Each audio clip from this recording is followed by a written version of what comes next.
Imagine waking up, sipping your coffee, opening the news, and bam! Tyrannosaurus Rex DNA successfully cloned. Your brain would probably short-circuit like a dial-up modem in a thunderstorm. But seriously, what if science actually brought dinosaurs back? Let's rewind to the basics.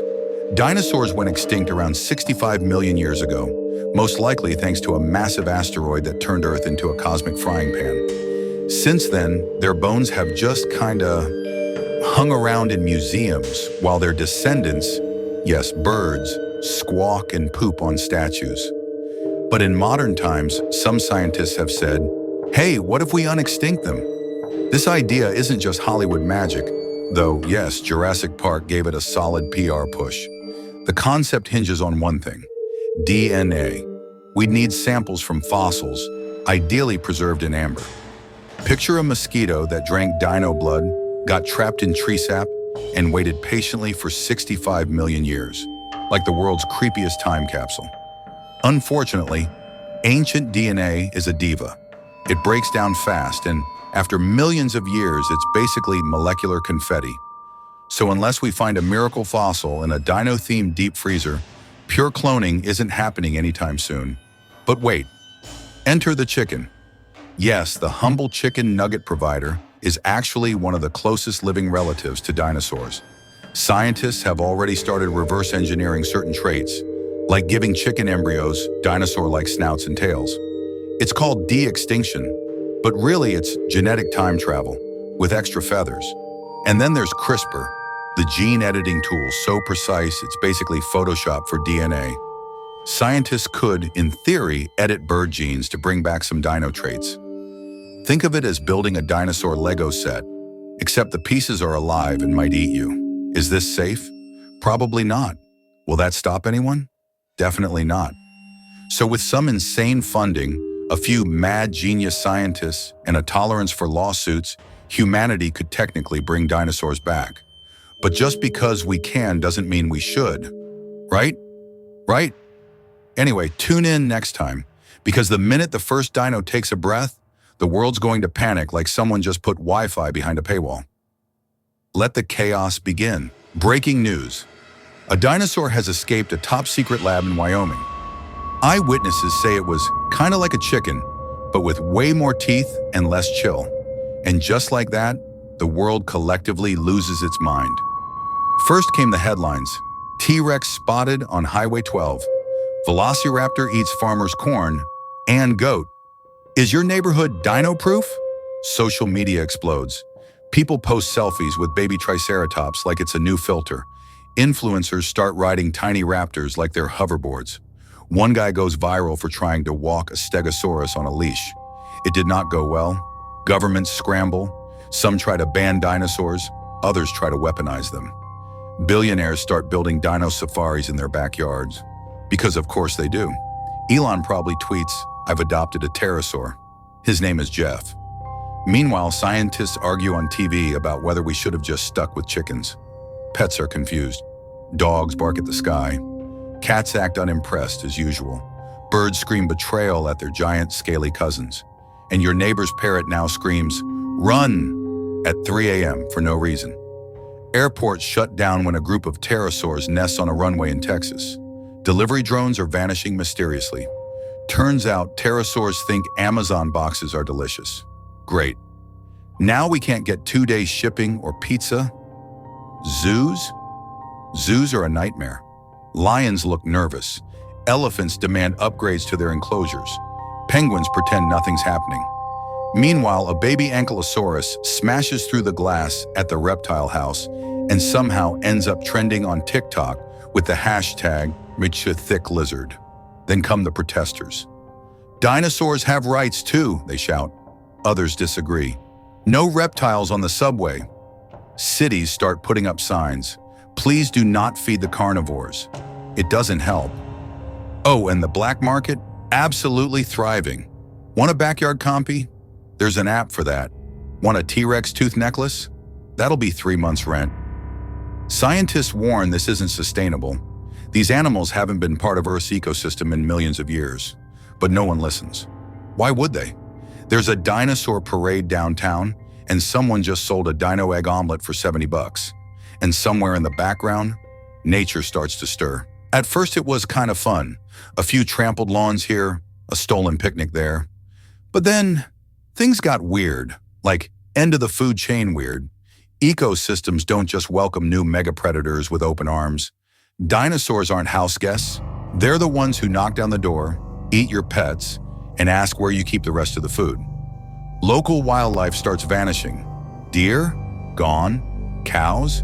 Disappear faster than snacks at a Super Bowl party. Squirrels try to adapt, but they were never built to outwit a hungry Utah raptor. Farmers are losing livestock left and right. One guy in Nebraska reports a herd of hadrosaurs trampled his cornfield, then just moved in. Now he's got a new problem: squatters with tails. Meanwhile, national parks are a free-for-all. Rangers try to tag a triceratops and get chased into a gift shop by a pack of angry allosauruses. "I just wanted to retire," says one tearfully on the news. In the oceans, it's even worse. Mosasaurs, giant aquatic reptiles, start appearing near beaches. Suddenly, beach day becomes please don't die day. People confuse them for whales at first, until the whales stop showing up. Coastal tourism crashes. Lifeguards quit en masse. Surfers now check tide charts and apex predator sightings. And it's not just predators. Even herbivores cause chaos. Brachiosauruses eat entire treetops, wiping out forests faster than any wildfire. Ecosystems crash like a Windows 98 computer trying to run TikTok. Birds can't nest, insects lose their food sources, and ecosystems unravel faster than your favorite hoodie in the dryer. Then there's the poop. No one talks about the poop. But when an animal the size of a school bus eats half a forest, it's gonna leave a mess. Cities try to build giant dino diapers. That plan does not go well. Roads crumble under the weight of dinosaurs wandering into traffic. A sleepy ankylosaurus causes a 3-hour backup on the freeway. One brontosaurus decides your grandma's garden looks delicious, and now she's yelling at it from her porch with a broom. And yet, people still act surprised. Why didn't anyone see this coming, they ask, right before a Spinosaurus chases them into a Home Depot. Nature doesn't like being rewritten, and when you resurrect ancient chaos, chaos doesn't just knock, it breaks down the door. So, we tried to fight them. That didn't work. Then we tried to run. That really didn't work. Now, we try to live with them, somehow. Welcome to the age of coexistence, where humans build cities with 60-foot fences, motion sensors, and weekly emergency drills labeled Raptor Protocol. There are neighborhoods where every house comes with an underground bunker and a lot of fine print. Dino insurance is now a booming industry. Want to live near a lake? That's mosasaur territory. Your premium just tripled. Want to hike? Better sign a waiver in case of accidental ingestion. There's a whole market now for predator-proof fashion. Reflective vests, scent-masking hats, anti-bite socks. Is it stylish? Absolutely not. Is it necessary? Ask the guy who wore flip-flops near a pack of Compsognathus. Schools adapt too. Kids now take classes like Basic Pterosaur Evasion and Intro to Herd Migration Safety. Fire drills are out, Velociraptor drills are in. A substitute teacher once forgot the protocol and locked the class outside.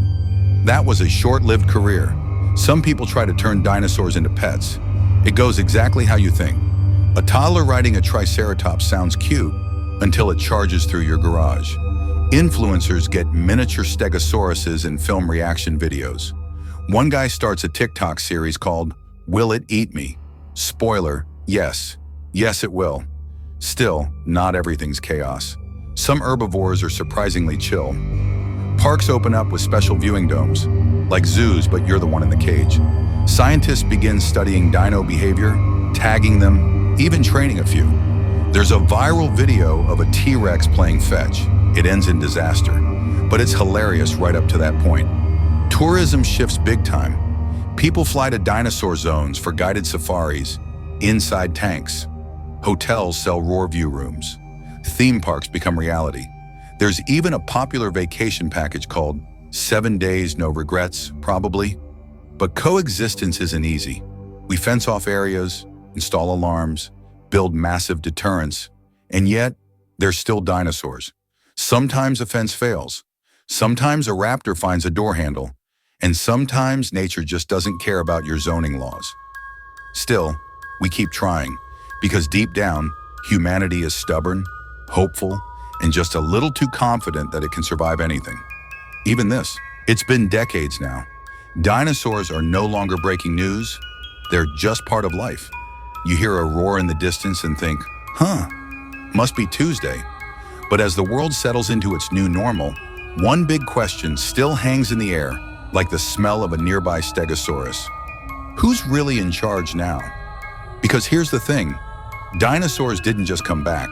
They adapted, some evolved. Raptors learned to hunt in city alleys. T-Rexes figured out that garbage trucks mean free food. A pack of deinonychus in Japan started opening sliding doors, and now nobody trusts automatic anything. And humans? Oh, we've evolved too. We now drive dino-proof cars, boxy, armored, and absolutely terrible on gas. We build homes on stilts. Entire cities go underground. One place in Canada is 80% bunker, 20% coffee shop. Jobs change too. Dino Wrangler is a real career path now. So is pterosaur traffic controller and Tyrannosaurus nail trimmer. One guy made a fortune selling noise-canceling headphones for kids who live near dino nesting sites. Another created a dating app just for people who own herbivores. It's called Champagnon. Culturally, we adapted in strange ways. There are T-Rex emojis. Don't be a raptor becomes slang for someone who cuts in line. Kids don't play tag anymore. They play survive the apex. And yes, someone did try to run for office dressed as a dinosaur. He didn't win, but his slogan, more roar, less bore, lives on. Still, the balance of power is shifting. Humans may have Wi-Fi and microwaves, but dinosaurs? They've got claws, teeth, and zero fear of HOA regulations. In some regions, they've taken over entire ecosystems. Scientists debate whether we're still the dominant species or if we've become clever meat with a good credit score. Some believe a new era has begun, not the Anthropocene, the Dinocene, a time when humans and dinosaurs share top billing until someone tips the scale. So what does the future look like? Hard to say. Maybe we'll thrive.